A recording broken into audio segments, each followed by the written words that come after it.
As many of us concerned citizens have sent emails to Judge Lyman, this is a response from Wayfarer.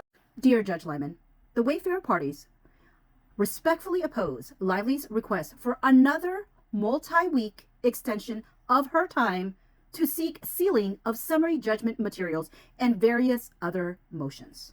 The Wayfarer parties filed opening summary judgment briefs more than a month ago on November 12, 2025. Thereafter, Lively moved to extend the deadline to submit sealing motions until 1 week after the motions were fully briefed. The Wayfarer parties opposed that motion, citing Second Circuit precedent holding that the public's right of access to the summary judgment record cannot needlessly be delayed. The court granted Lively's motion and set opening sealing motions for December 19. In granting the motion, the court emphasized that it would act as expeditiously as possible to resolve sealing, consistent with the First Amendment interests articulated in Lugosz. I don't know how to say that. At the recent post-discovery conference, the court again correctly noted the importance of addressing sealing relatively quickly, given the First Amendment issues that are involved whenever documents are filed under seal.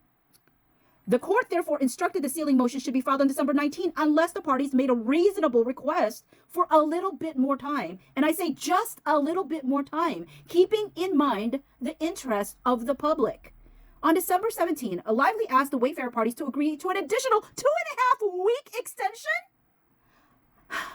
Consistent with the court's instruction, the Wayfarers parties responded by proposing a schedule that permitted a bit more time for opening briefs while leaving the response deadline intact as follows. Opening briefs due December 29, oppositions due January 9. Lively's new proposal is unreasonable and unfair.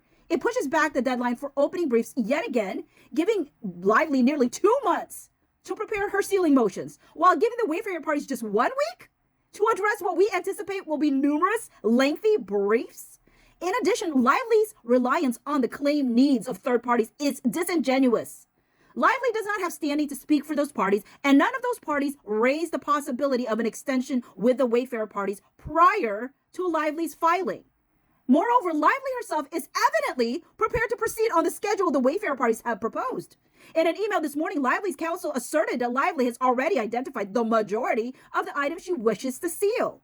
In her proposal to this court, Lively suggested she will be able to provide those redactions to the Wayfarer parties by December 29, the same day the Wayfarer parties' proposed opening motions should be submitted. It is therefore unclear why Lively requires any further delay or what will be gained from it other than reducing the amount of time the Wayfarer parties have to respond to her submission. That is not good cause. Lively's motion should be denied.